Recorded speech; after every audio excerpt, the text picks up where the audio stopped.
morning.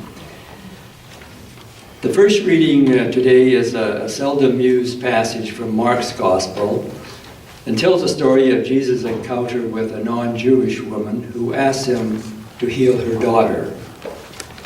What is stunning is that Jesus initially refuses her request, referring to Jewish people as children and Gentiles as dogs. Hardly what we would expect from Jesus.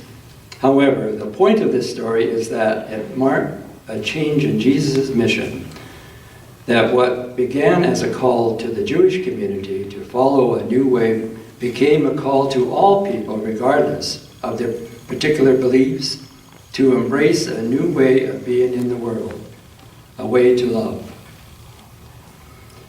We know this to be true because this story comes between the stories of the feeding of the 5,000 Jewish people and the feeding of 4,000 Gentiles.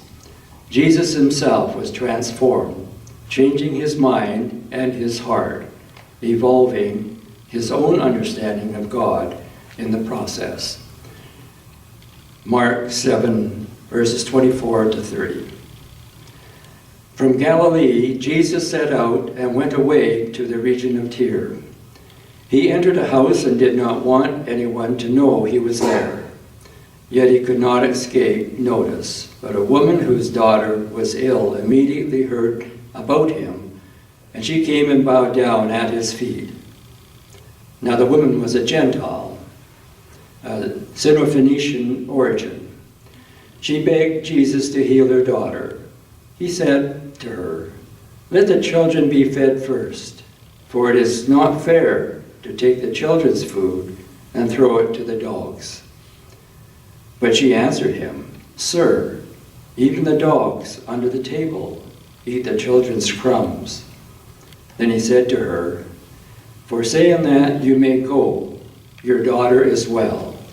So he went home and found the child lying on the bed, recovered.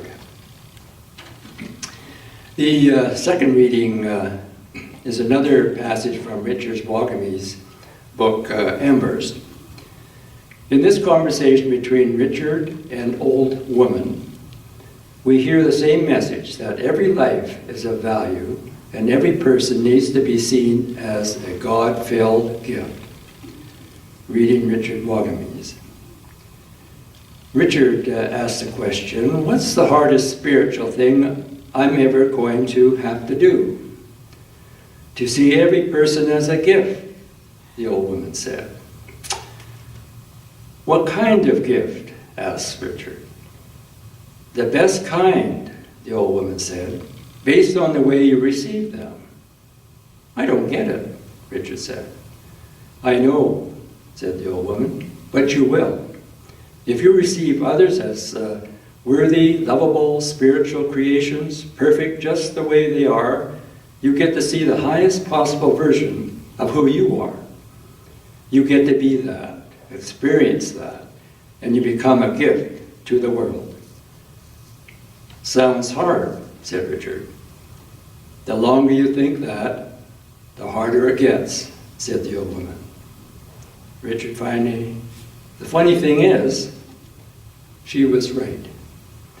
May these words open us to the Spirit's presence. And may wisdom come to us this day. Thanks, Gordon.